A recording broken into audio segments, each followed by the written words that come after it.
launching event for the Muslim Philanthropy Digital Library. This is a project of my center, the John D. Gerhardt Center for Philanthropy and Civic Engagement at American University in Cairo. We are 5 years old this year.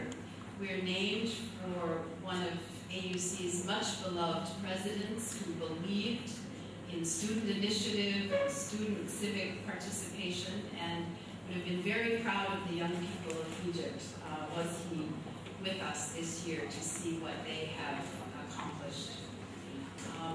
There hasn't been a lot of good news coming out of the Arab or Muslim world for the last few years.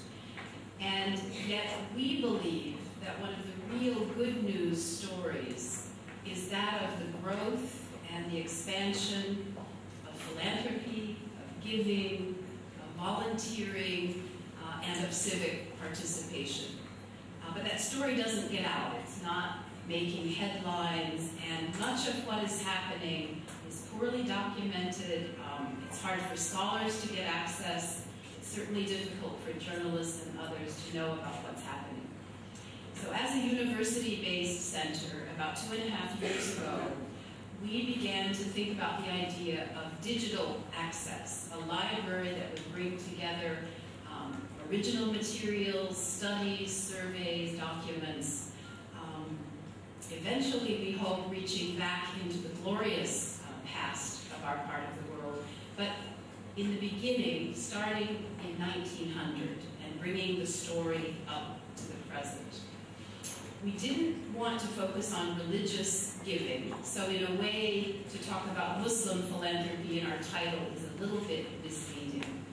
What we really meant to encompass in that terminology was all of the very rich and varied ways in which the peoples who live in Muslim majority societies have for centuries practiced giving, charity, social solidarity with their communities. And I'm not going to go into a lot of details about the project because you'll be able to hear about it from its very dynamic director in just a few minutes.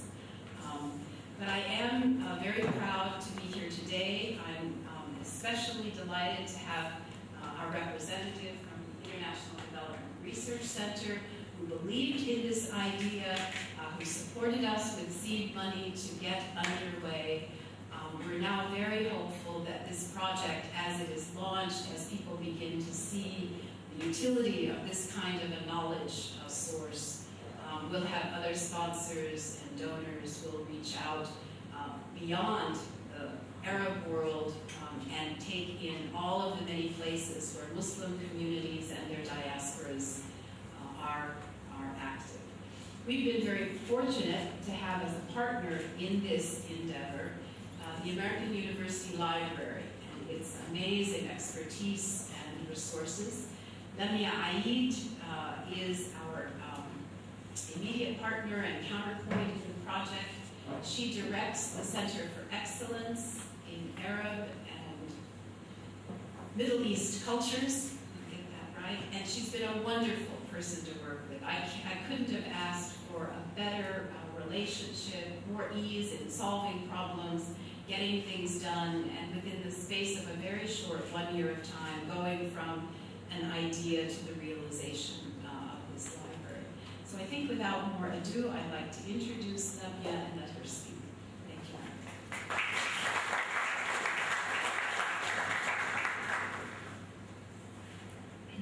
you. Excellencies, distinguished guests, ladies and gentlemen. It is my great honor to address this distinguished audience at the event of the launch of the Muslim Philanthropy Digital Library and to give some background information on the Center of Excellence for the Middle East and Arab Culture, a partner on this project. The Center of Excellence is essentially viewed as an integral unit to the libraries and learning technologies. It's a rational plan for building collections in subject areas the libraries are well positioned to document by virtue of its location and the strength of its existing holdings.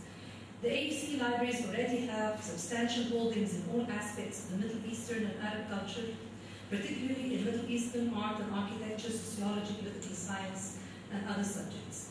We have been striving to develop definitive collections, such as the Creswell Photographic Collection of Islamic Art and Architecture, the regional architectural collections that includes the works of prominent architects like Hassan Fathy, Wisa Wasif, and others, in addition to personal archives and papers of prominent figures like Dr. Aziza Shukri Hussein. The goals of the library with regards to the Middle East collection has always been to support the mission of the library and the university, as well as the curricular and the research needs of the students, faculty, and the external intellectual community. Since the creation of the center, one of its developing goals is to go beyond the library's core mission of supporting academic programs at the university to assembling outstanding resources on the society and culture of Egypt and the region that will be of value to researchers from all over the world. The Middle East and its culture and social political forces continue to grow in importance, and so the Center of Excellence is also evolving continuously to meet those rising research demands and needs. The recent revolts and revolutions in the region has opened the door for a fundamental rethinking of new research questions, concerns, and analysis. Researchers are thinking the way in which they will cover the new dynamic Middle East, and therefore the Center will have to constantly evolve in that direction to meet the research needs and play an active role in the production of quality scholarship. Beyond collecting unique collections about the region, the Middle East Center strives for a level of excellence in providing maximum access to the library's holdings and resources. The Center recognizes the importance of open access as essential to a research culture that values the necessity of accessibility of scholarly works to the world. Accordingly, digitization is and will continue to be an integral part of the Center of Excellence activities. By digitizing unique collections, we aim to enable users, regardless of their location, to directly access, use, and publish, where copyright laws allow, a range of collection materials. At the same time, particularly with rare and fragile collections, digitization preserves these collections and advances their access by providing digital alternatives of the material use. For all of this, the DAR, which is the Digital Archive and Research Repository, and which constitutes the home for the digital research resources at the American University in Cairo, was established. It is a repository for published research by AUC faculty, graduate students, and the university department publications. DAR also houses a wide range of digitized primary sources from AUC's rare books and special collections, including photographs, architectural plans, and drawings, and other items documenting the history and culture of Egypt and the region, like the University on the Square and our special project, the Muslim Philanthropy Digital Library. As an open access repository, one of its main goals is to make as much of the material in DAR available to as wide an audience as possible, and that was essential for this project. I would like to take this opportunity and express my deepest gratitude to both digital collections archivists who have worked diligently on the project and assisted the team over the past year. Tara Kridler, the library's former digital archivist, helped us during the initial planning phase of the project and set up the policies and procedures, and Caroline Runyon, who worked on the actual implementation and handles the actual changes on the user's interface of DAR up until the present moment. It has also been a real privilege and honor to partner with the John Gerhardt Center for Philanthropy and Civic Engagement on this project, and to work very closely with a dedicated team under the excellent leadership of Barbara Ibrahim. It gives me great pleasure and pride to introduce Shireen Tarabulsi, the project manager for the Muslim Philanthropy Digital Library, who is the engine behind all this.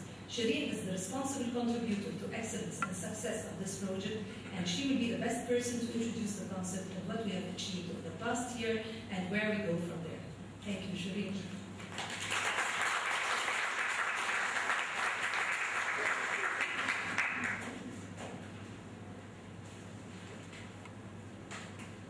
Your Excellencies, distinguished guests, ladies and gentlemen, good evening. Ahlan wa sahlan. It is with great pleasure that I welcome you today to the launch of the Muslim Philanthropy Digital Library. Last week I was in Saudi Arabia and I launched the library in the midst of a representation of over 150 organizations. And I witnessed the interest of people from the Gulf and Saudi Arabia in working on philanthropic practices within the Muslim world. It has been quite a journey since the birth of the idea and until today. I look back with pleasure and I look forward with hope. I am delighted with the presence of the international diplomatic community. We're here, representative of Canada's International Development Research Centre, because they will be the people who will help us, in addition to yourselves, to spread our mission and vision to research centres around the world. So thank you for being here. With the rising interest in Islam in the Muslim world, which we define as Muslim majority countries and Muslim communities worldwide, and with the presence of a number of digitization projects all over the world, there was a need for a resource on philanthropic practices within the Muslim world. A project that would espouse a different approach altogether to Muslim philanthropy. In contrast to popular perception, Muslim philanthropy is not completely Islamic. It is not bound within the confines of religion alone, but it's a dynamic space where culture, history, politics, economics, law, and art and architecture are extremely relevant and, in fact, central. Islam emerged into a world where there were other traditions that had already existed, and Muslim philanthropy, as we know it, resulted from the interface between Islam and other traditions. The teachings of the Quran and the Prophet were integrated within the larger framework that included indigenous ideologies, histories, and cultures. Muslim philanthropy is a rich and it's a colorful tapestry that resulted from this interaction. Obviously, there was a gap that needed to be filled and that needed to be addressed in an innovative, creative manner. The Muslim Philanthropy Digital Library was created in order to bridge that gap. It is an example of how a new space can be forged to house documents on the practice of philanthropy within the Muslim world. The library is not limited to documentation alone, but also includes knowledge generation. Through video and sound recordings, the library establishes a space for dialogue and new ideas. Users will get to listen to and watch interviews with philanthropists from all over the Muslim world, which really is the world. They will also get to see representations of those practices as they happen on the ground. Now, I will show you a PowerPoint presentation that I prepared in order to introduce you in a more visual manner to what the library is about. Now, of course, it is, as Dr. Barbara Ibrahim and Lamia Aid introduced, it's a repository of the world's knowledge on all forms of philanthropy as expressed through original documents, reports, graphics, waqf registrations, scholarly analysis. So the scope is very broad. It covers material from 1900 to the present, in English and Arabic. We're hoping in the second phase of the project to incorporate more languages. Farsi, French, German. I mean, those are all languages that we would like to include as well. It encompasses the diverse cultural, political, and social factors influencing the practice of philanthropy. Our mission is to create an open access global information resource and virtual library on the range of those philanthropic practices. Our vision is to establish Muslim philanthropic practices and knowledge as an integral part of the contemporary global philanthropic realm. Our partners are, of course, John D. Gerhard Center and the Library's Center of Excellence for the Middle East and Arab Cultures at the American University in Cairo. We recently had a new partner, which is the Women and Memory Library and Documentation Center, which is an affiliate of the Women and Memory Forum, an Egyptian non-governmental organization that specializes in gender and women's studies. Now, although MPDL does not have a gender dimension to it, we found it very interesting to include women's perspective and women philanthropists. And the Women and Memory Library and Documentation Center possesses a lot of documents on women leaders, women philanthropists. Its framework is very comprehensive. It includes documents, as I mentioned before, special collections. We have a Bint journal, which is a journal that covers the 1940s in Egypt, in Egyptian history. Voices of Philanthropy, which is basically video recorded and sound recorded interviews, and we also have a visual exhibition. And research. Research is a very important component of this library. There is definitely a lack of quantitative and qualitative data on philanthropic practices within the Muslim world. There is lack of analysis that espouses a more comparative approach to those practices. Our documents, as I mentioned before, cover a variety of categories: arts and architecture, cultures of giving. We're also interested in the diaspora, economics, history, law, philanthropic institutions, and religion. And as I told you, the Bint Neal Journal covers the 1940s in Egypt, and it was created by Dubey Shafiq and was funded by a generous donation from Princess Shrikar in Egypt. Voices of Philanthropy has interviews with business leaders, philanthropists, and also video recordings shot on the ground, the grassroots. And of course, a visual exhibition. This year, we held a session, a seminar, at a conference in Jordan titled Takaful, and this is the first annual conference on philanthropy and civic engagement within the region. Now, before I wrap up, I would like to thank the Gerhard Center team who's been there and done a wonderful job organizing this event. I would like to thank Safa Bikawi, who's been really very supportive in organizing the day, our administrative and financial manager, May Mustafa, our communications coordinator.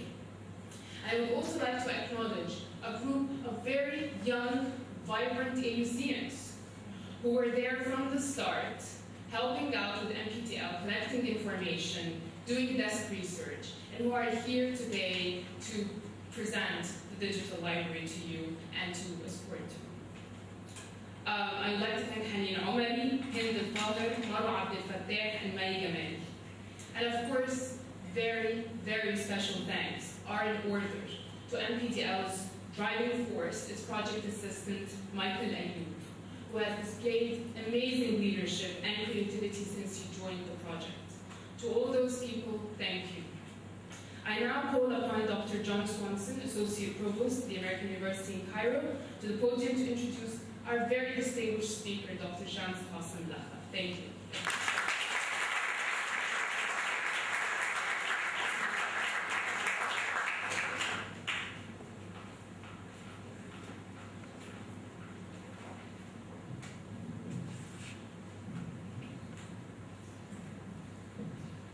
We'll see if this works. First of all, if I may be so bold to do this, could I ask that those of you who have not already done so,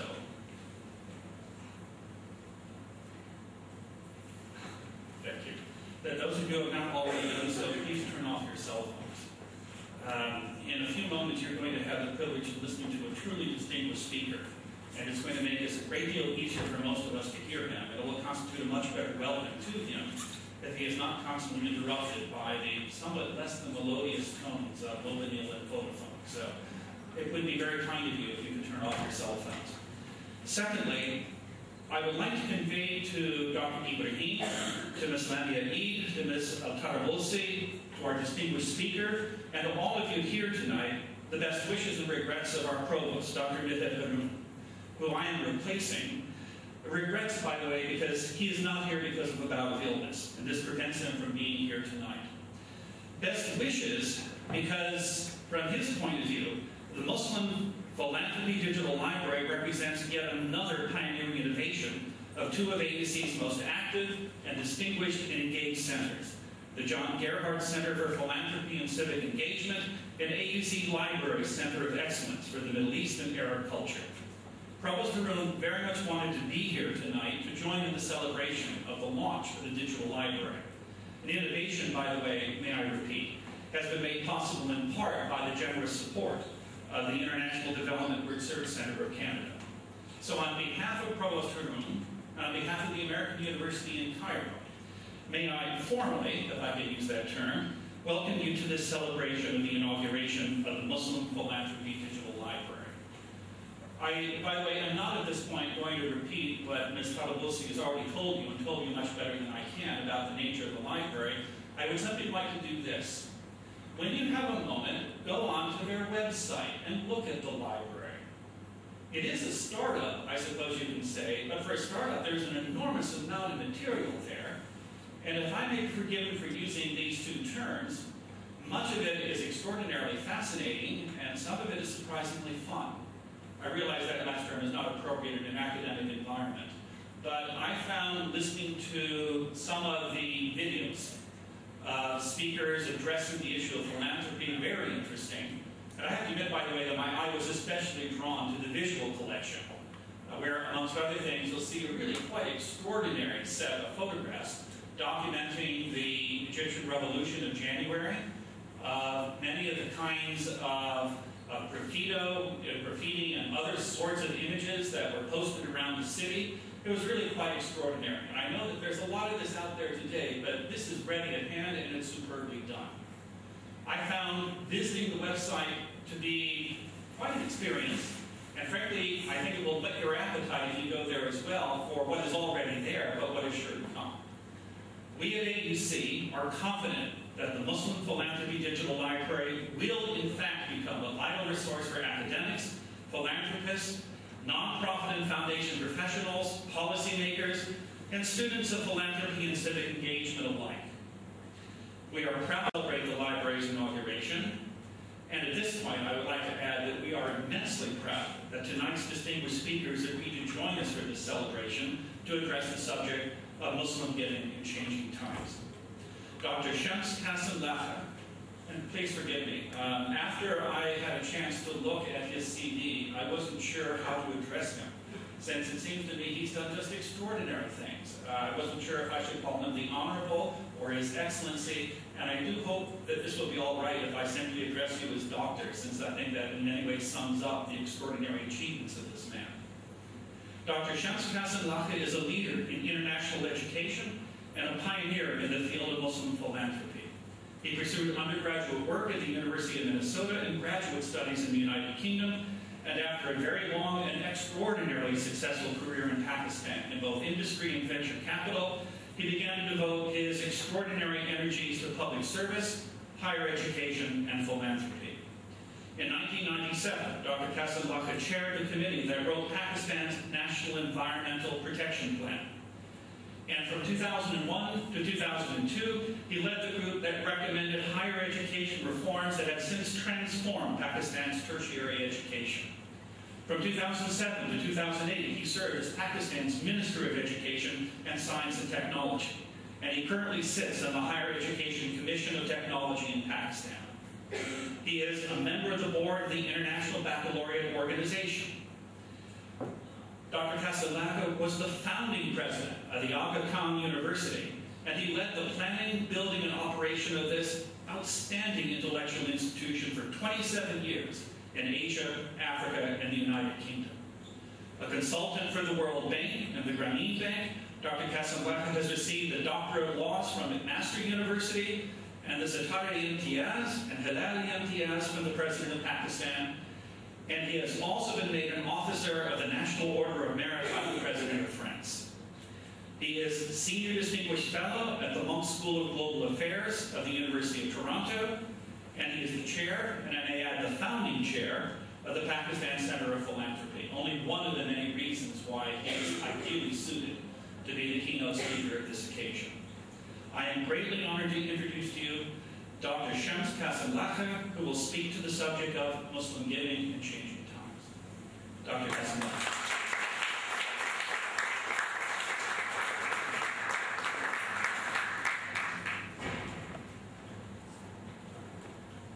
Do I have your permission to close this? Yeah. That's right, I can see the audience better.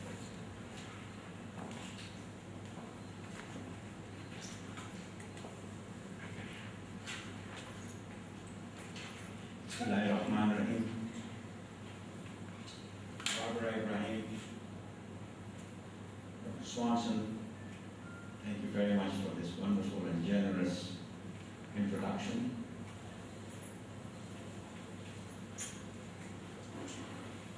Dr. Lamia Aid,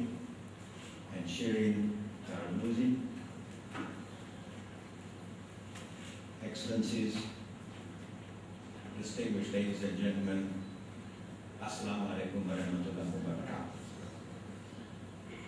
It is a matter of both pride and privilege for me to be here today before this distinguished gathering in this august house, I might say. Dr. Ibrahim, I'm humbled by the honor you've done me by inviting me to deliver this keynote address on the occasion of the launch of the digital Muslim Philanthropy Digital Library. Excuse me. It was in 2000, the year 2000, at the International Conference on Indigenous Philanthropy in Islamabad, Pakistan, which led to the creation of the Pakistan Center for Philanthropy. It was at that conference that Dr. Gerhard himself delivered his powerful keynote address. And I just went over it a few days ago, and I must say it was very well thought through. And he was president, of course, of the American University in Cairo at the time. And the PCT board, which I have the honor to chair, and the Gerhard Center thus have a strong historical relationship. Dr. Gerhard's stirring address inspired all of us on that occasion, and his thoughts continue to motivate us today as we participate in the inauguration of the Muslim Philanthropy Digital Library. I refer to this in the future as MPDL. You have to find better acronyms for this one. Let me give it a nickname. For me, the very thought of being here tonight at AUC's campus on Tahrir Square itself is unbelievable. Really, it is unbelievable. I feel a strong sense of history and destiny pervading this event in this auditorium on Tahrir Square, this famous location which has found a renewed place in history by recent inspiring events in magnificent Egypt. Let me also take this opportunity to compliment the AUC and the founders of the Gerhard Center for the foresight of establishing the only philanthropy center within a university in the entire Muslim and developing world. With the launch of this digital library, the Gerhard Center has achieved yet another milestone, as Dr. Swanson mentioned, in ensuring philanthropy in the Muslim world goes beyond theory and to emerge as a facilitating repository of knowledge for societal needs. This library on Muslim philanthropy will undoubtedly fill a long-standing gap in the study of Islamic societies generally, and those who live within that society as well. Philanthropy, or if you like, charity, despite being an integral part of the Muslim faith, has, to my knowledge, not been studied adequately in terms of its social and historical context. Urani noted in 1999 that social history is at least partly about the relationships between power and wealth. Then it is curious that charity, a key expression of that relationship, has until recently been largely omitted from the study of Islamic societies. It's a pity. In her recent work, Amy Singer also notes that Western scholars of Islam and the history of Islamic societies long ago took note of the discussions of zakat and sadaqah in theological literature. They studied them as religious practices and as legal categories, or noted the individual action of wealthy benefactors, but they did not consider charity as a framework for historical analysis. It's curious. Yet charitable giving has been and continues to be universal and a lifelong obligation for Muslims. and one that permeates Islamic societies both as a religious ideal and as a societal practice. Since the beginnings of Islam in the early 7th century and over the ensuing 14 centuries, across the Muslim world, the command to beneficence has been translated into concrete practices that have taken countless forms, deriving from and acquiring a distinct significance in its particular context. This was a quote from Amy's recent book. It is in this context that I have chosen to speak today on Muslim philanthropy in changing times, for gratefully we are living through an exhilarating period of Muslim political and social history. I chose this topic because I am hugely inspired by the multiple awakenings unleashed by the Arab Spring, as it is popularly called the Arab Spring. Awakenings that resonate among the Arabs, but also their Muslim brothers and sisters elsewhere. It's amazing how much what you have done in this part of the world has inspired all of us in so many other parts of the world. And I'm not sure that that recognition and that realization will really come across until a much later part when history is analyzed and written about. My remarks today will elaborate on that amazing spirit of self-help that triggered the Arab Spring and let loose with its multiple expectations for a better tomorrow. Expectations in terms not just of political but also of socio-economic development, especially among women in Muslim countries whose progress has been overlooked sadly for too long. I will go on to conclude that just as the Arab Spring found its strength in local initiative, so too can these new and multiple aspirations be met through self-help. I will submit that this can be achieved faster and more effectively through the work of civil society supported by indigenous philanthropy, of which there is an unfathomed quantum in all Muslim societies. The fact that the Gerhard Center's name and its objectives refer both to civil society and philanthropy makes it a perfect place to advance this thought. Although the study of the phenomena of giving in its various forms is now a subject of interest and study all across the world, there is unfortunately no single reference point of collection where researchers, scholars, and practitioners can seek information on this subject about Muslim societies. Individual countries, societies, and institutions have their own storage points, and many of them are not accessible. We therefore have a remarkable opportunity in the shape of the MPDL to put all our efforts into one easily accessible and recognizable repository for the use by all concerned. And I must say that your website is very powerful. At least as a nascent institution, you've done a terrific job. Over the past few decades, Muslim societies and the world at large have come to recognize the immense inherent potential of Muslim philanthropy. This has evoked a keen interest in learning more about it and in enlarging the potential for increased benefit. We have seen the interest of financial institutions advocating venture philanthropy, of sociologists trying to gauge the genesis and the trajectory of Muslim philanthropy, of historians attempting to predict the future of Muslim philanthropy, and of development specialists endeavoring to estimate the potential to fill the development gap that affects the lives of millions of poor across the Muslim world. I see the MPDL leading the way for the future with all the information it will, inshallah, be able to collect and disseminate. It's not just enough to collect. It's the dissemination part that I will be very emphatic about.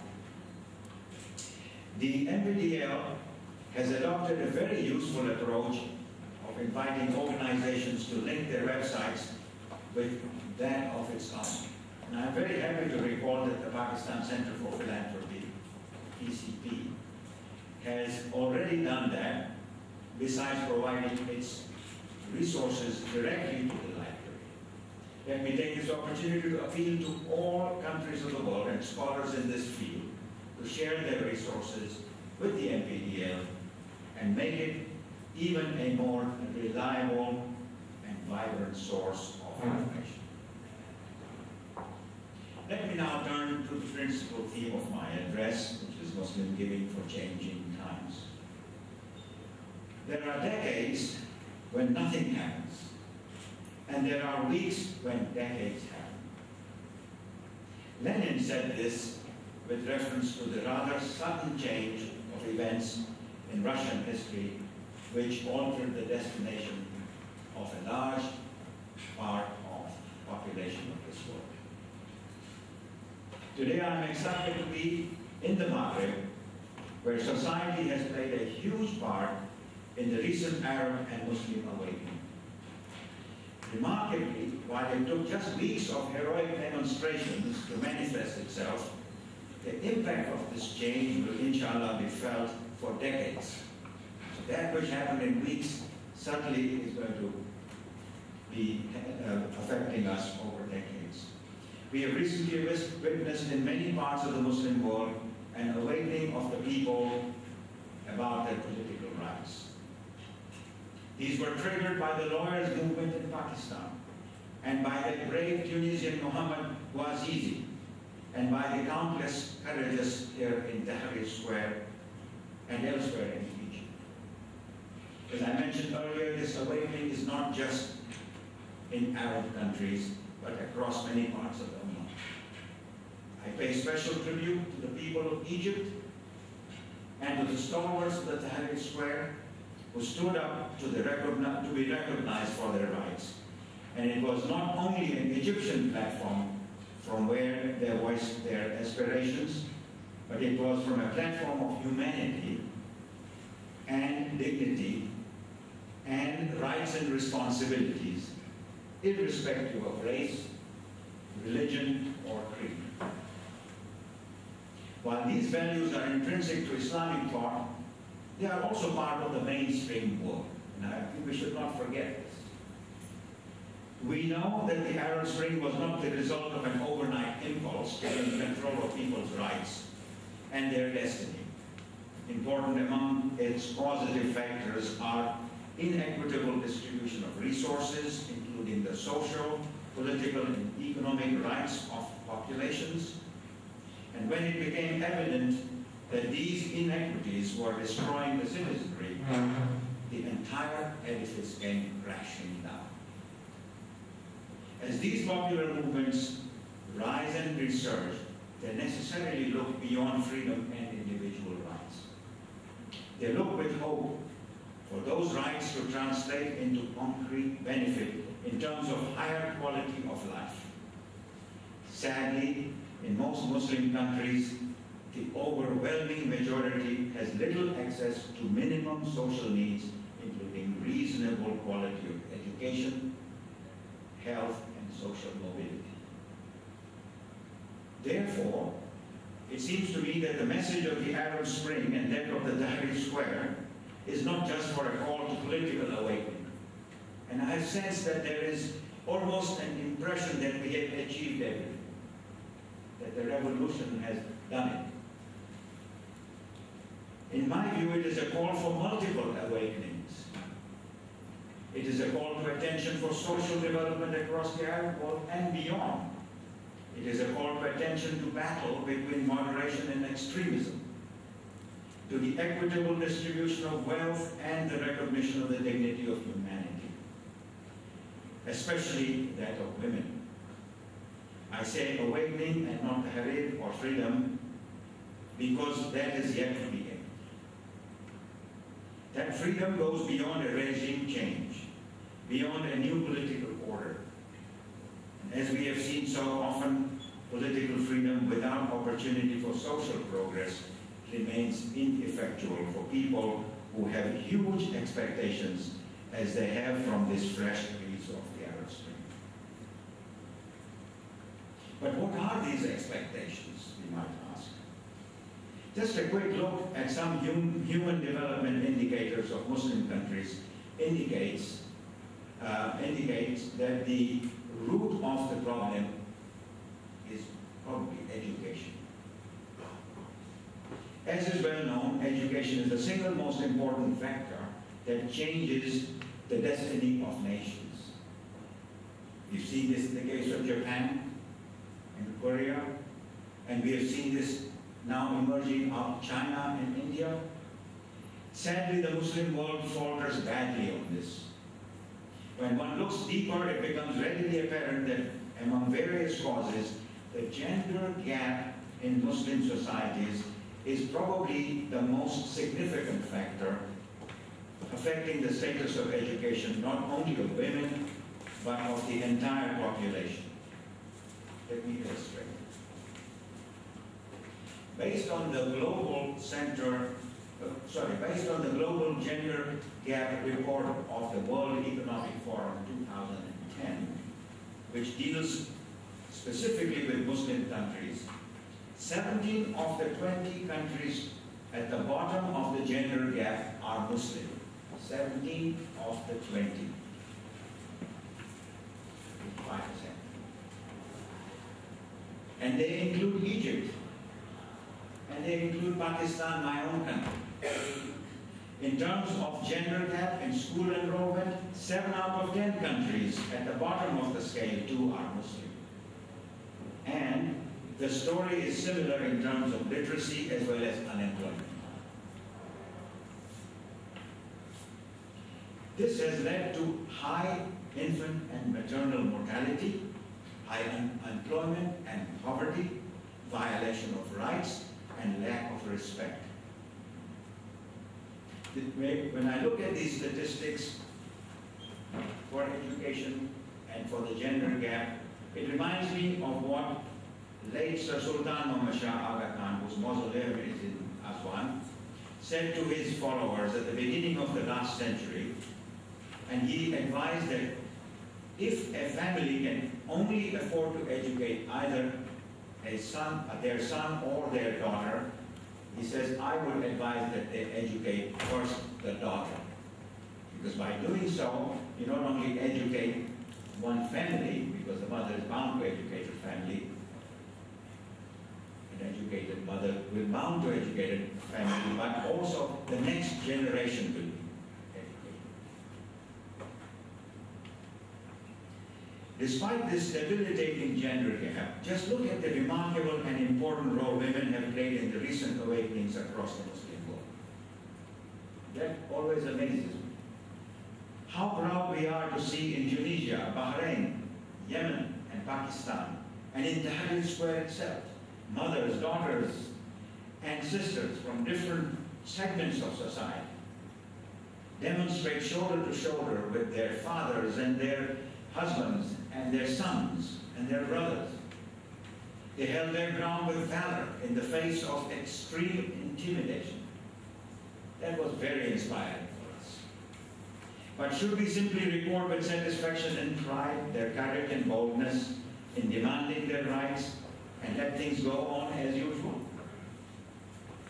I'm afraid unless governments and civil society together take major initiatives for development of women and for creating greater economic and social mobility for those who live below the poverty line, the awakenings of the Arab Spring will just be short-lived until we slide into slumber again. I may sound pessimistic, but I owe it to express a view that I feel that we ought to guard against.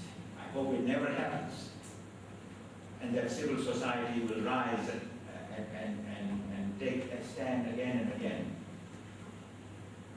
I'm often asked how Muslim countries with large populations will attain social and economic progress when there is such a dearth of material resources.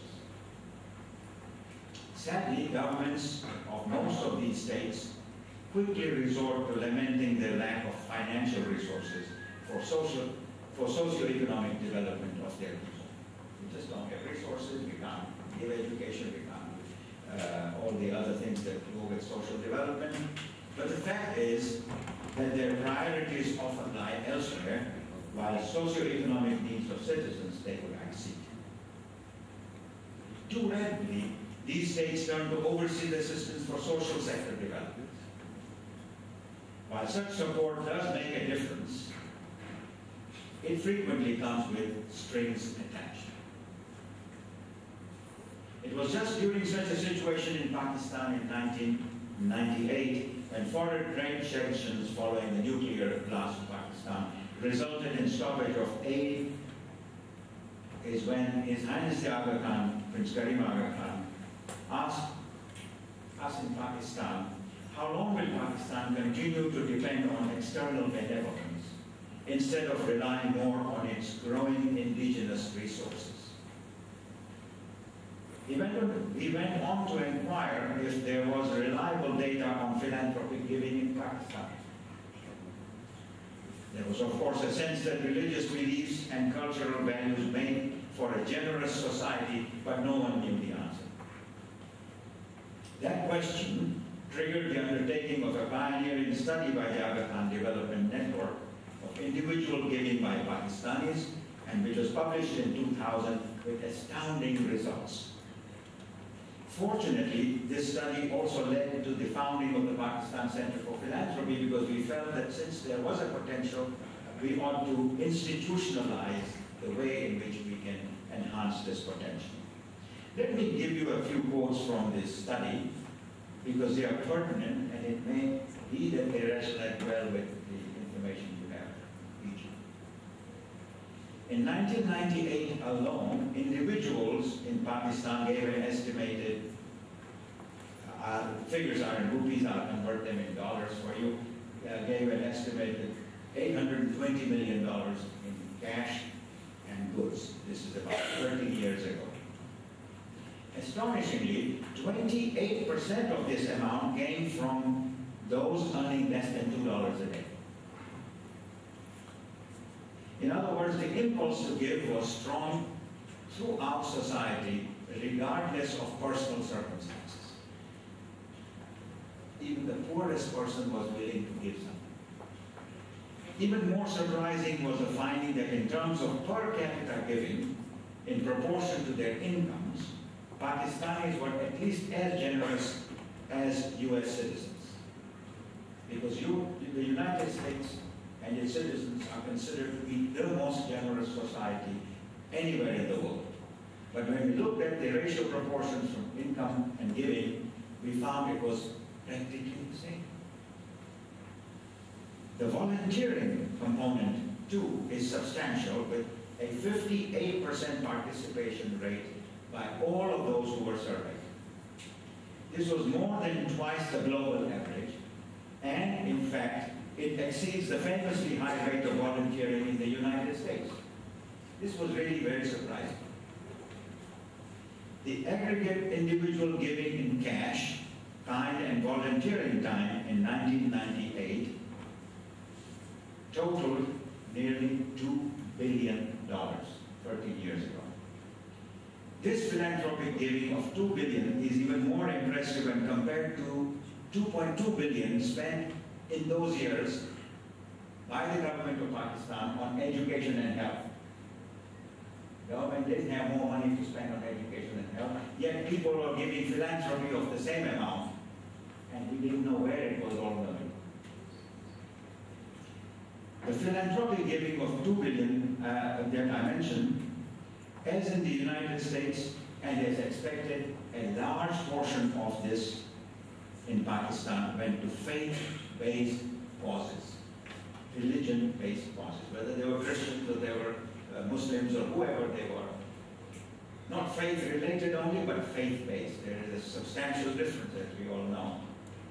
Extrapolating in the absence of valid statistics, but based on a recent PCP study in the province of Punjab, which hosts 60% of Pakistan's population, it can be safely assumed that levels of giving would have more than doubled in the last decade to about $4 billion in 2010. It's a very conservative figure. This figure is even larger when we add the cash donations of more than 100 million plus than the Pakistani diaspora in just the United States alone remits to Pakistan by way of philanthropy, not by way of family help, but by way of philanthropy.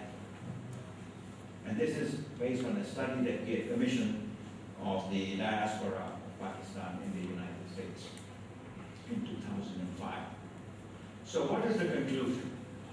The conclusion is that even more than 10 years ago, the level of philanthropy in Pakistan far exceeded the much touted Kerry-Lugar-Berman package of aid at US dollars 1.5 billion per annum approved for Pakistan by the Congress in 2010. So, in 2010, the American Congress said, we will give you 1.5 billion in over 5 years, so that will be 7.5 billion. And yet, that very year, Pakistanis have given away $4 billion in charity and other types of social support.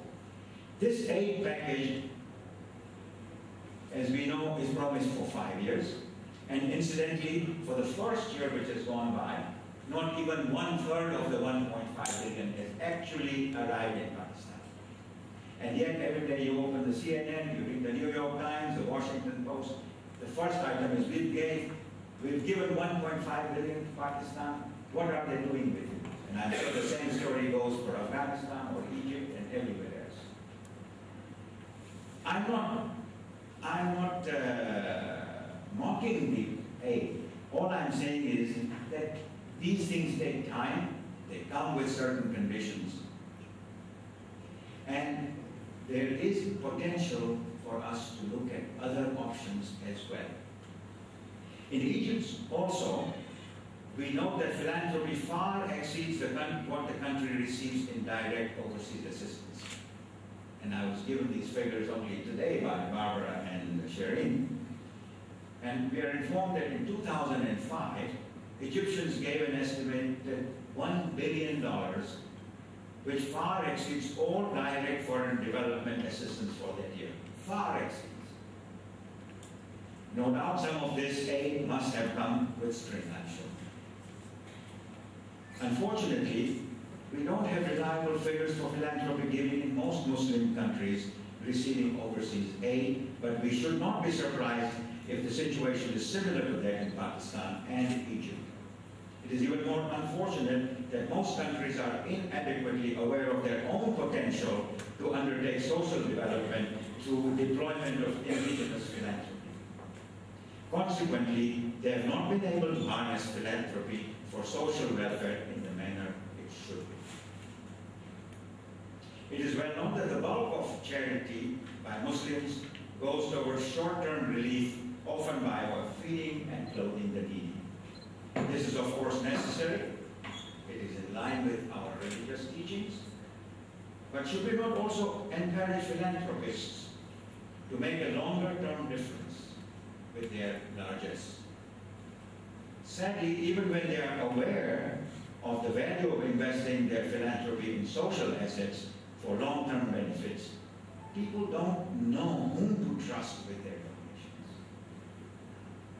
Results of such investment in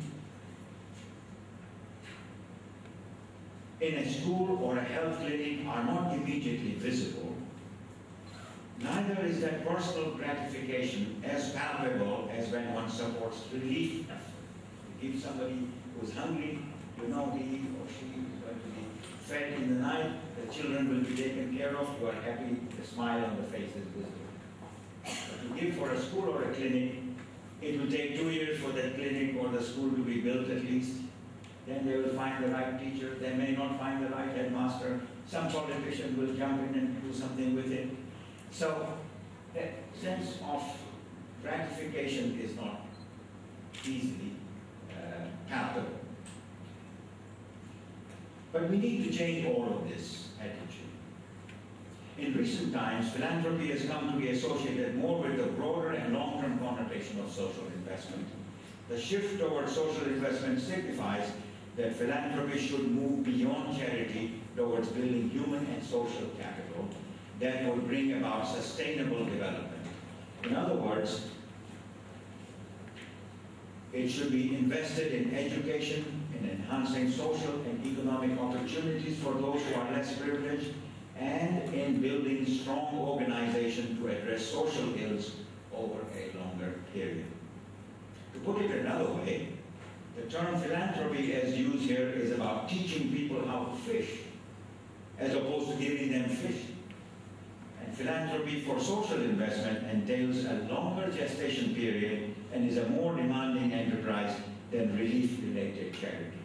I'm mentioning this because I'm hoping that the MPDL will, and the Gerhard Center, as they are already, they will enhance their efforts towards encouraging people to give more, and of the greater part that comes out, put more of that into social investment. While Muslim countries recognize the values of these observations, there is great need to galvanize support to move in the right direction. Research available in Muslim countries is scant and scattered, and in many cases outdated. In Pakistan, where I have first-hand knowledge of the sector, the last and only research on the individual philanthropy was done in 1998 and 2000 by the AKDN, which I mentioned earlier. And PCB is now in the process of,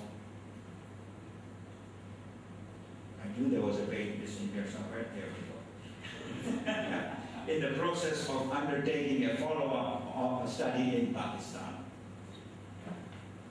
Interestingly, for the first time, we have managed to persuade the Reserve Bank, the State Bank of Pakistan, and all the banks of Pakistan, 5 or 6 of them, to come together and fund such a study. Because nobody else was prepared to fund it. The government said, we don't have money. They don't have money to find out how much money there is available.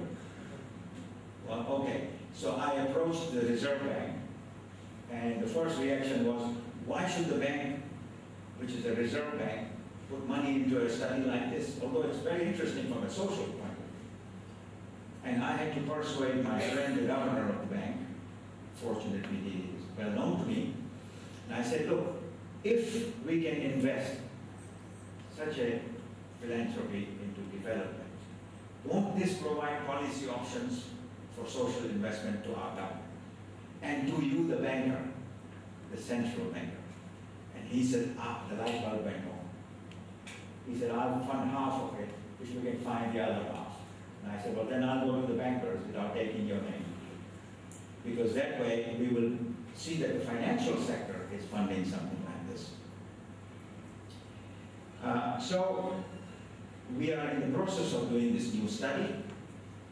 And meanwhile, as I prepared for my address this evening, it was impossible to locate reliable figures for philanthropic giving for almost all Muslim countries. Imagine the huge resource and how little is known about it.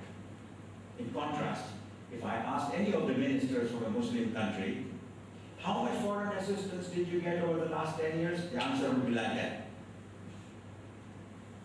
How much philanthropy you have in your country? Well, this is an individual thing. We don't need to talk about it. It's a cop-out.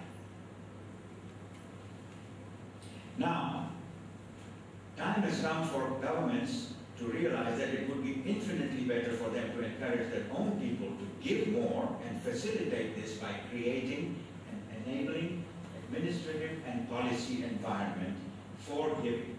I cannot highlight this point strong enough. Because unless there is an enabling environment created, people won't give. There is now, among Muslims in the United States, there is a disenabling environment.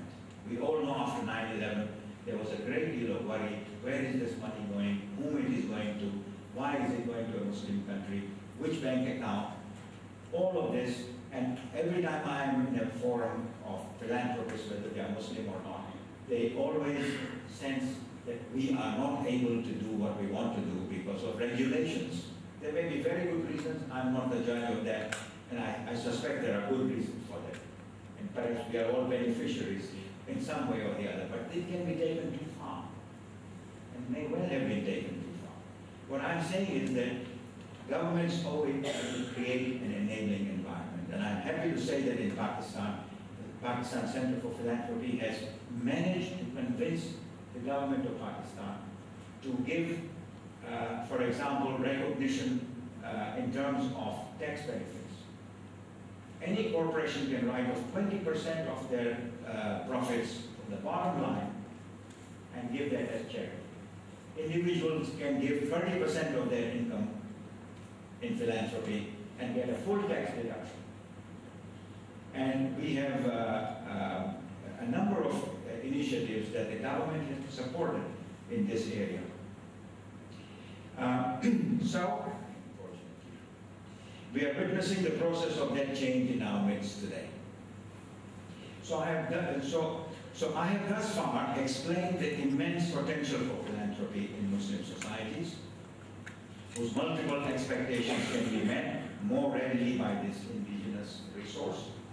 I noted that for a variety of reasons, a very large part of this philanthropy is directed towards relief rather than creation of social assets for long-term good, and also that the immense potential of philanthropy is neither well understood by governments nor harnessed adequately for national development. Consequently, governments readily seek overseas assistance with all that it entails. I shall now go on to explain that even when the availability of resources is not the issue, it is the judicious management of these resources and the fostering of greater trust which can help maximize potential for philanthropy. Let me give two examples from Pakistan to illustrate this point. Based on PCP's annual surveys of corporate giving by publicly listed companies in Pakistan, every year we make a survey of public companies, there has been a huge increase in such philanthropy. To create greater awareness and to encourage corporations to give more and give more effectively, PCP also gives away corporate philanthropy awards annually. We encourage corporations and others to give more and give more effectively by suggesting where need is greater, such as in improvement of government schools, and by providing advice and good role models so that they can follow others who've done these things with success.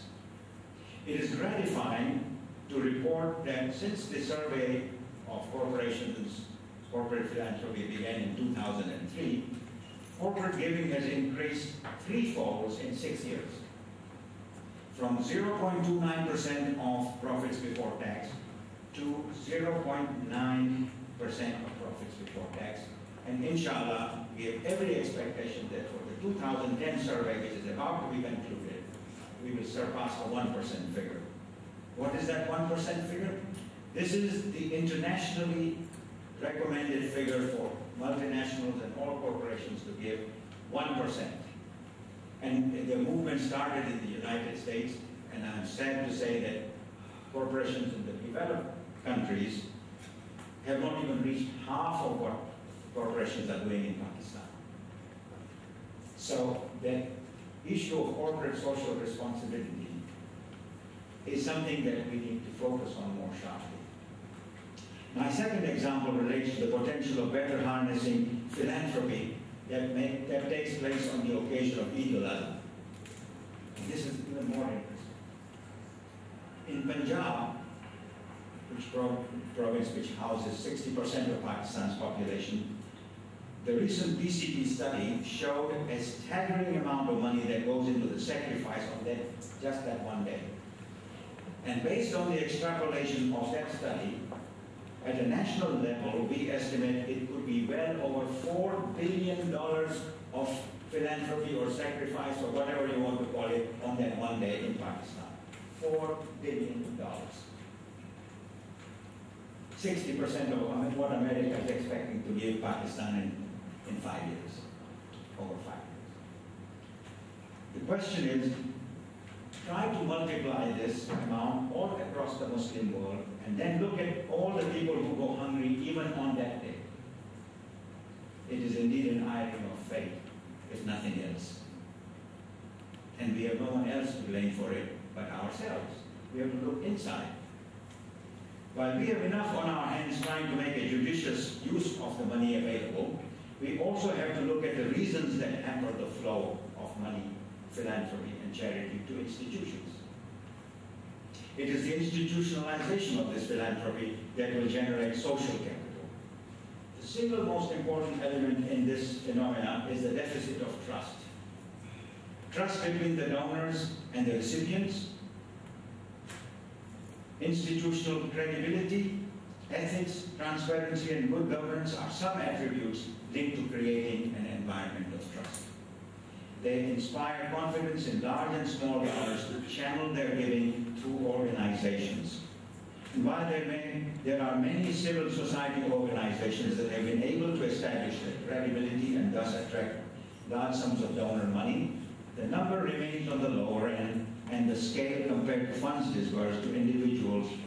You see, in comparison to what funds are distributed to individuals by other individuals, the amount of money that goes into institutions is much, much smaller. Why is that?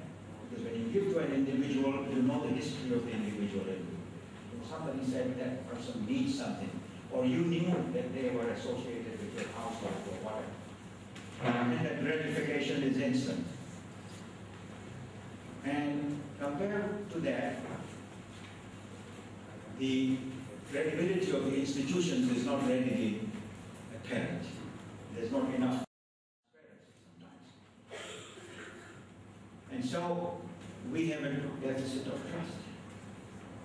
Which reminds me of that grand old sage of philanthropy, Andrew Carnegie, who once said that any fool can make money, it takes a wise man to give it away. Any fool can make money, it takes a wise man to give it away. Now, as a catalyst for this, PCP's objective is to make clearer and more transparent choices available to donors, and this is what we try to do. We try to foster trust by creating an elaborate program of certification of civil society organizations. I'll call them CSOs. The center evaluates their performance on a set of criteria, 84 in all, covering programs, financial probity, governance, and perceptions of beneficiaries. Once a CSO has voluntarily put itself forward for evaluation, and it is evaluated on this criteria and certified, the government automatically gives that CSO all the tax benefits and all the exemptions from import duties and sales tax and all of that. So it's a one-window operation, and the government trusted the center to do it on their behalf. Of course, we have to ensure that they understood what we were doing. And this program has made noteworthy contribution in encouraging donors and foreign aid agencies to support a large number of certified CSOs whose credibility they can trust. Recently, the Italian swap of $400 million, the Italian government said we're going to forgive this debt so long as the government of Pakistan uses the money in rupee amounts to support the development of the country. 100 million of the 400 was given for distribution to, sorry, I beg your pardon, 10 million of the 400 was to be used for distribution to civil society organizations. And the Italian government, in their advertisement asking for proposals, made it very clear that we'll only entertain proposals from PCP certified CSOs. And you can imagine the surge of people who came to us. And of course, we didn't go out certifying a lot of them because there are rules under which we will certify.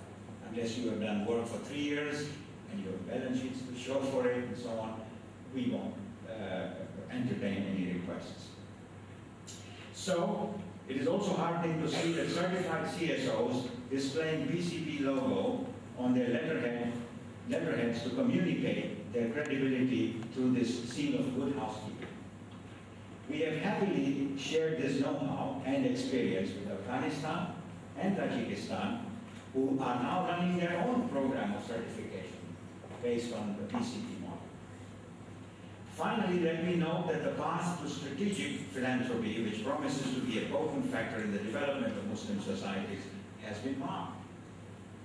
The contributing factors appear mainly in the form of trust and information, both of which are interlinked. Information can fill the trust deficit, and information will in turn have to be supported by solid research efforts. A tripartite bond then needs to be persevered by initiatives like the MPDL. It is unfortunate that we have not been able to adequately preserve the records of the immense contributions that Muslims have made to world civilizations and progress. The absence of considered effort to highlight our heritage, our philosophy, our rational faith, and our simple solutions to many a complex issue has left us weaker today. Let us start by informing the world how Muslim civilizations have nurtured the spirit of giving and caring over the centuries, and that the present-day flowering of generosity is but an integral part of our historical existence. As very aptly put in one of the MPDL and Gerhard Center's publications, and I'm quoting, the MPDL initiative aligns with the Gerhard Center's mission to extend resources beyond the university's boundaries to meet the community's needs. And it goes on to say, it also helps to build bridges of understanding between the Islamic world and the West by creating new channels for dialogue. What a wonderful objective. It is pertinent, therefore, for me to urge members of this community involved with the noble cause of philanthropy to support this remarkable endeavor by contributing not just information and publications to this unique repository of knowledge, but also to contribute financial and other support for the growth to enable the center to achieve larger goals. And I'm very pleased to hear today that the IDRC, whose fan I am, has supported the center so well. In particular, I urge that priority be given by the center to research relating the quantum and nature of philanthropy in Egypt, but also other Muslim countries and their diaspora. The diaspora is a huge resource. Such knowledge, as we have seen in the case of Pakistan, can provide a reliable basis for investing philanthropy in social assets, but also in the case of my country, it facilitates governments and others to take this huge untapped resource into account by formulating development policies. Let me conclude by noting that the Arab Spring has released multiple awakenings across Muslim societies. This was a consequence of self-realization and self-help. No one from outside came to start this movement. It recalls for us the promise of the Holy Quran in Surah Al-Ra'd that verily Allah does not change a people's condition unless they change their inner selves. But to fulfill the promise of these awakenings, we will need to strive beyond political gains to economic and social development, including gender balance and education. As with the Arab Spring, so also with social economic development can come through self-help by wise deployment of indigenous philanthropy, with which Muslim societies are so well endowed. Too long has the Muslim world, including Arab countries, relied on external benevolence. Tahrir's message is a message of multiple awakenings from many types of complacencies. Just as the Birds and Authors Conference of the Birds realized, the Arab Spring has reminded us that the solutions to our problems lie within us.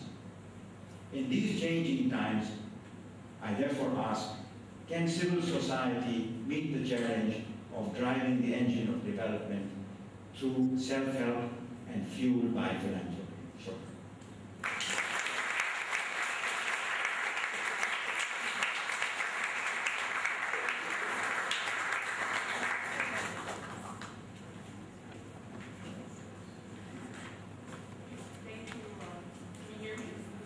Yes, it's working.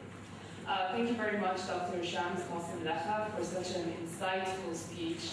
And it is really an awakening for everybody in this room and beyond to rethink our own perceptions of philanthropy within the Muslim world. So thank you very much for this. We were going to have some time for questions, but I'm afraid we are running a bit late. So I'm inviting you all to a reception, outside, and you will get a chance to chat with one another and approach Dr. Shams with questions as well. Thank you very much. Thank you.